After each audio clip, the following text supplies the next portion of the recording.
After two brutal losses to the New Orleans Pelicans and Brooklyn Nets, the Toronto Raptors bounced back in a big way, getting a much-needed win against the Orlando Magic behind big games from OG Anunoby, Pascal Siakam, and more. So without further ado, let's jump straight into this reaction. Hello everybody, Ben Maltz here, the Raptors Digest, reacting to the Toronto Raptors 119-101 victory against the Orlando Magic. And this game was a necessary W for the Toronto Raptors as we're coming up against a bottom tier team in the NBA, the Orlando Magic. They have some talent, but they're a young core group that's getting a few guys back from injuries. But the Toronto Raptors desperately needed a W after two very ugly losses to, as said in the intro, the Pelicans and the Nets. And Toronto did exactly what they needed to do in this one. They had a players only or a team meeting talking about how they want to start games better, be more motivated, and Toronto came out right from the jump and said, we are putting our foot on the gas and we are driving away from this Orlando Magic team in the first quarter, and really didn't look back. Toronto really needed this W, and the one guy, probably our most consistent player this entire season, with the exception of Pascal, who's been our MVP, but the guy that's been in the lineup, ready to go, carrying the squad, once again, had a big night tonight, and that's OG Anunoby, who's out here making these other teams scream, oh geez, because he's night in, night out. Not only putting up big scoring nights, and tonight had 32 points. 32, we'll pull up the box score. We'll pull up the box so you guys see. 32 points, 4 rebounds, 3 steals in this one, 2 rebounds, 4 assists, and 12 of 17 from the field, and 2 of 4 from the three-point line. And just looking at this guy work on the offensive end, right? Coming out, being efficient, driving to the basket, playing within the flow of the offense. It's just a sight to behold. This man, catching the ball on the wings, and doesn't really matter who's guarding him. He's not flustered because if there's a smaller dude on him, he uses his size to sort of back in. There's a bigger guy on him like Bull switched out on the wings. He's using his quickness to get by. And OG is just making impeccable decisions right now. Just not forcing his game, not taking too many, those weird post-up, fadeaway, mid-range jump shots. Getting to his spots where he's most effective and hitting his shots, scoring in the paint. And this is exactly what we want to see out of, our complementary pieces when Pascal and I guess Fred VanVleet, everyone's back into the lineup, everyone's back healthy, right? OG Anunoby, 17 shots tonight. I guess he did take the most shots in this game, but he's just so efficient. It doesn't feel like there's a huge load on the offense when he has the ball in his hand. So it's a huge plus to get 30 points for OG when he's also just absolutely clamping up on the defensive end, right? The 3 steals indicate how strong he's playing out there, but man, his presence out there, the way he's just locking up dudes, no matter who he switched on. Again, similar on the offense, he can get by players of any size. He can clamp up buys of any size, right? Franz Wagner, Magic fans are out here on Twitter saying that he deserved the Rookie of the Year award over Scottie Barnes, given Scottie Barnes' struggles in recent weeks. OG said, we're not going to see Franz have a big game tonight. He was only took 8 shots, but 9 points for him. Paolo only had 9 points in this one. No one really got their games going on the Orlando Magic, with the exception of obviously Raptor killer or former Toronto Raptor Terrence Ross, who had 18 points in this one. A little bit motivated in this game, didn't miss a shot. But just all love.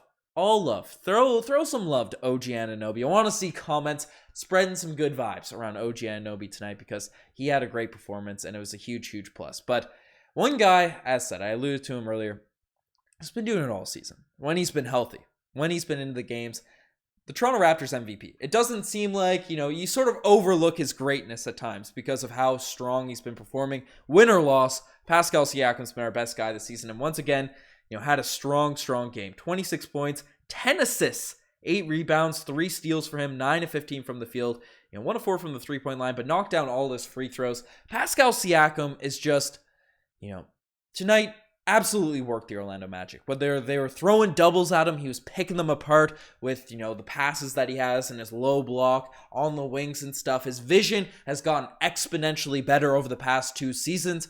Right, Pascal Siakam's making great decisions on that front. And then when he has the mismatches, when he has the speed advantage, when he has the size advantage, he's just getting buckets, man. And we're seeing Pascal, even in the losses to the Nets and to the Pelicans, Pascal was really our guy that was still doing work out there on the court. And going up against a team like the Orlando Magic, who have decent defenders, decent individual defenders on their team. I mean, Bol a long guy. He's a little bit slower. Mo Wagner's a big dude, a big body in there. Paolo's a decent guy. Like, Pascal Siakam's making them all look like barbecue chicken out there. Getting his buckets, getting his shots, and just wicked stuff. We praise Pascal Siakam in every post-game reaction, but we can't say it enough when he continues to play at this level. And I know the Raptors are losing. I saw Pascal getting some flack in our comment section recently because we had some big losses, and they're saying, oh, there's a ceiling with a Pascal as your number one option. Like, you can't ask for more from a guy like putting up these types of numbers, these types of performances. We need other players to step up around him night in, night out, but he has been great. So huge shout outs to OG Anunoby, Pascal Siakam. Two of the guys have been absolutely killing it. And we've refrained from giving this award in a couple of recent videos out of frustration in the post-game reactions. But I'll get a little drum roll going because tonight, the Scottie Barnes Award, the criteria was fluid, and the last couple videos, no one met the criteria of the award, but tonight, the Scottie Barnes Award, it's going to the most elite, the most tenacious rebounder in this game, as Scottie Barnes was hearing all the hate on Twitter. He was hearing all the flack he was getting from NBA Reddit, not just Raptors fans. He was getting trashed on all across the league. We made videos on it, how people were just roasting Scottie Barnes for his poor stat lines in recent games, and he had a little bit of a better game. It wasn't that great against the Brooklyn Nets, but stepped up a little bit. But tonight, we really saw a locked-in Scottie Barnes performance, getting some boards, facilitating for others, driving the lanes and stuff. And tonight, if you look at the box score, right, 17 points, 14 rebounds, 4 assists, 2 steals, 1 block, and 0 of 2 from the three-point lines. The 2 he took were completely open. But what I liked from Scottie Barnes' game tonight, didn't seem like he was settling a lot. Yes, he probably could have taken a few more shots. Yes, he could have, had moments where he was more aggressive on his drives. But I thought the takes that he did take were straight to the basket, weren't just him settling. And that's the best Scottie Barnes we can get. I've been saying it in rants on post games recently. Like, Scottie Barnes, yes, we see the jump shot improved. It's fluid. It's more, the mechanics are better. But when you're such an elite finisher around the rim, when you have the athleticism, the frame of Scottie Barnes, don't just move away from what you're best at. Don't move away from the skills that you are just, built to thrive in the NBA action on, right? Like, he's so efficient around the rim when he gets those looks. I think those advanced stats have actually gone down a little bit this season, but, when he's making those drives as a slasher, that's what he's naturally gifted at. And then he can create more for others. He's a point guard in his Giannis light body, right? It's, seeing him actually play to his skills, play to his skill set, right? He was 8 for 8 from shots inside the three-point line tonight, right? So that will tell you, right? The only 2 shots he missed were from 3 tonight. So the efficient Scottie Barnes playing this way, this is the Scottie we expect to see night in, night out. I know it's against the Orlando Magic, but it's good to see young players just have a confidence-boosting game such as this one. So shout out to Scottie Barnes, deserving of the Scottie Barnes Award tonight in this game. And we had starting in this game tonight, I saw him get a little bit of flack when he started the most recent game, but Christian Koloko, 6 points, 5 rebounds, not the greatest box score in this one, 1 block in this game, but in his 18 minutes of action, I thought he was solid, just, steady. He was a plus 28 from the field, or plus 28 in the game in terms of plus minus. Thought he was just effective out there, anchored our defense really well. Still bites on a couple too many pump fakes, but thought he did just a really solid job out there, playing without fouling. Going up against younger players, you see the potential of a Christian Koloko, but he played solid in this one. And then off the bench, still no one crazy. I thought Boucher in the 17 minutes was all right, like 6 points, 4 rebounds. Thaddeus Young at least played more than 4 minutes in this game. It was a minus 11 for Boucher and Thad didn't have the greatest plus minus in this one, but 4 points.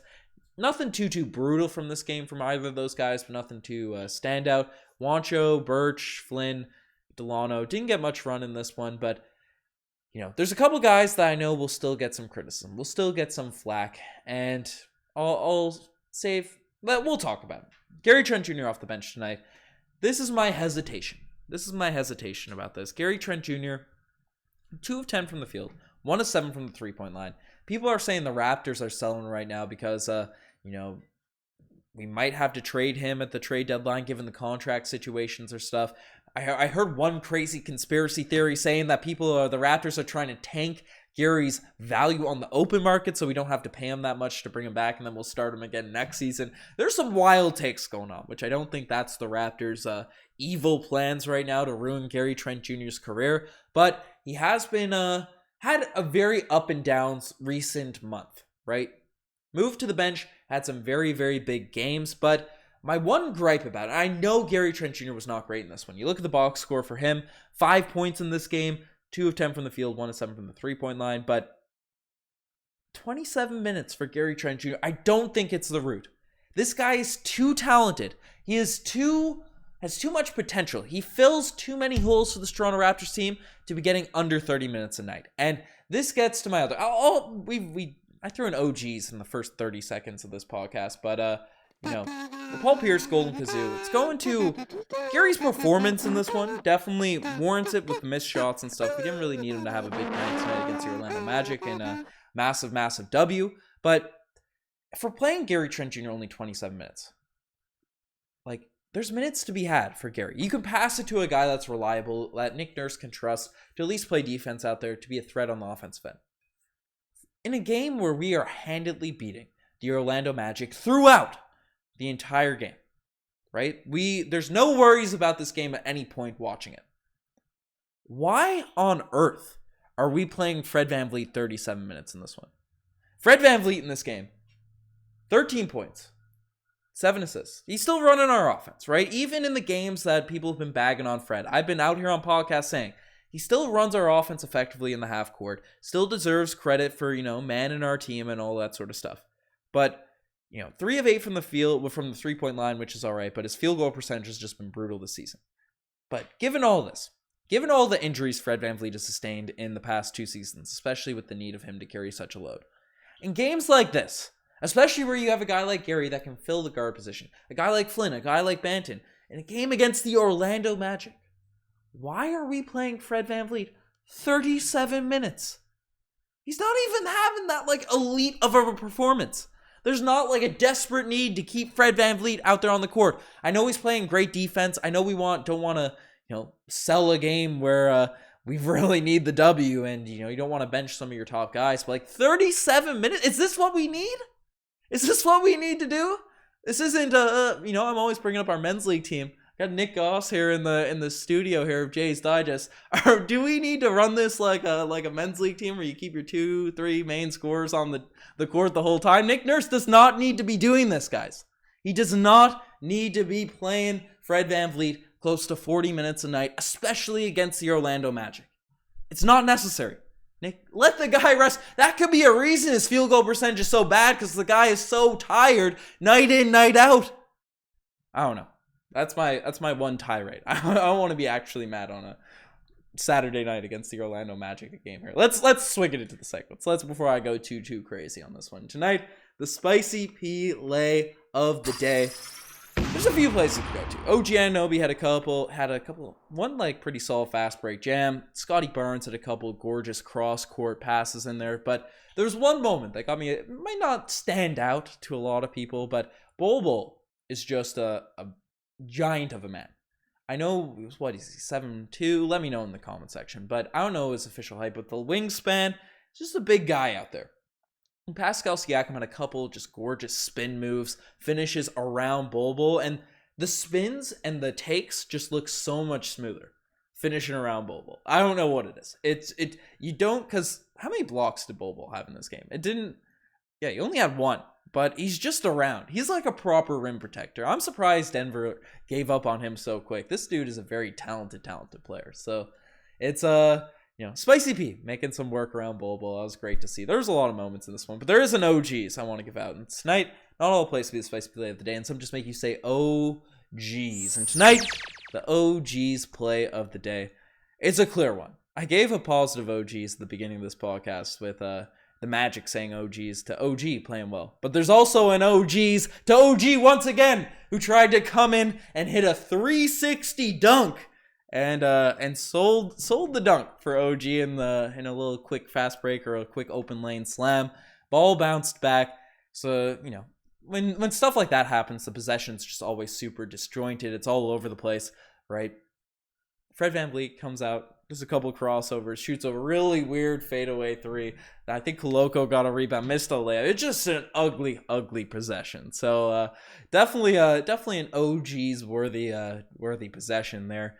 And this one, and then I talked about a Golden Kazoo in this one, but I got one more infamous, one the only Paul Pierce Golden Kazoo award to give out for the final bit. And Malachi Flynn, he did have 5 points in garbage time in this game. 5 points, no other stats, but defensively, Flynn was just getting worked at the end. It was a tough look. It's a tough look, Malachi Flynn, because offensively we know what he can do. It's unfortunate because Nick Nurse just isn't going to play guys that aren't able to guard up to the Toronto Raptors standards and stuff. And Flynn is DPOY in college for his section, or I don't know what they're called in divisions or something in university basketball. But man, Flynn was just getting worked out there in the last 5 minutes. He did hit a couple shots, which is positive, but saw a lot of people roasting Flynn to end off this game garbage time there. So fortunate stuff for Flynn, but fortunate game for the Toronto Raptors. Just all around solid performance, necessary W, professional W for the Toronto Raptors, especially after a couple duds